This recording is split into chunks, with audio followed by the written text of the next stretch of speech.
Muntik na. Almost is the word I probably hate the most. Ibig sabihin kasi nun ay malapit na. At konti na lang ay abot kami mo na. Pero naging bato pa. Muntik na makes me feel like I've done something good. But not good enough for me to be the best. Sige lang, okay lang. Can I never be the always? Always the one winning, always the one getting something, and always the one for you. Kano ba kahirap maging isang palagi?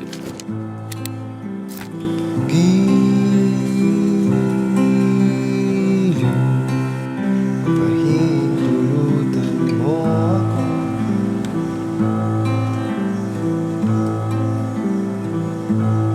Ipagkatiwala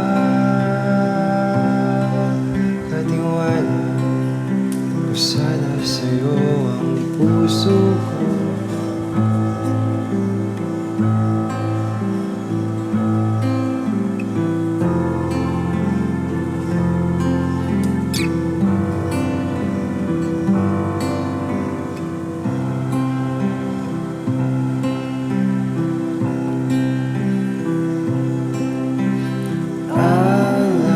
Alamat lang ba ang pahinga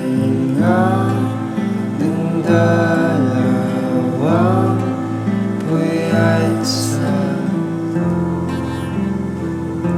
pira-piraso mga butong nagtatanong? Sagot ay di mahalaga, sapat na sa'kin nariyan ka. Paumanhin, paumanhin sa lahat sa kasanayang linawin.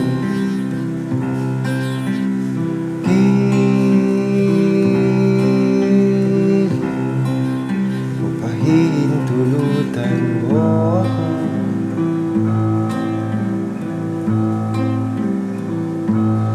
Ay ipapakilala ko sana sa'yo ang buong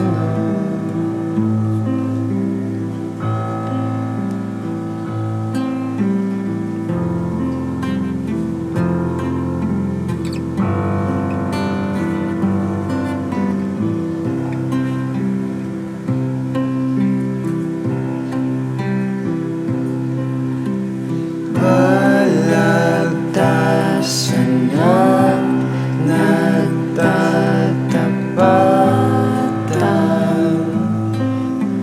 katang maligalig ang mga tugma. Limot na kung paano ang umasa.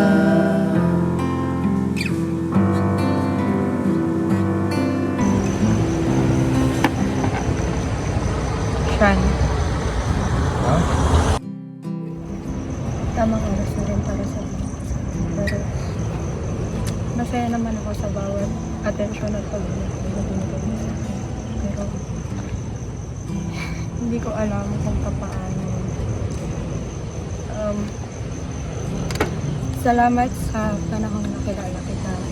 Salamat sa magsayang bulakalan. Pero, I'm sorry, may bagong kanta na ako.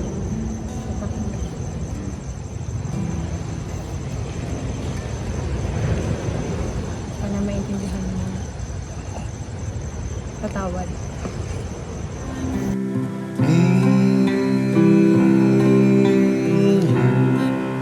Kung pahintulutan mo ako.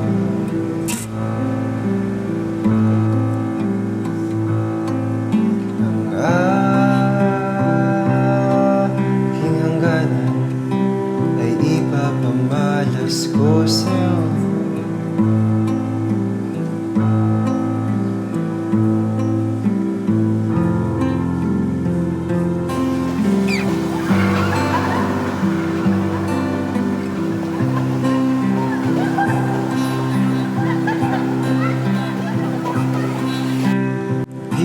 kung isang tao akala mo dawan na naging dawan at tatawin mo pa? Pakiusap ko sa'yo. Paano mo may tutuparin yung isang someone as you're always only to be left with them as merely an almost? It was an almost a great love. And maybe that's all it will ever be. An almost.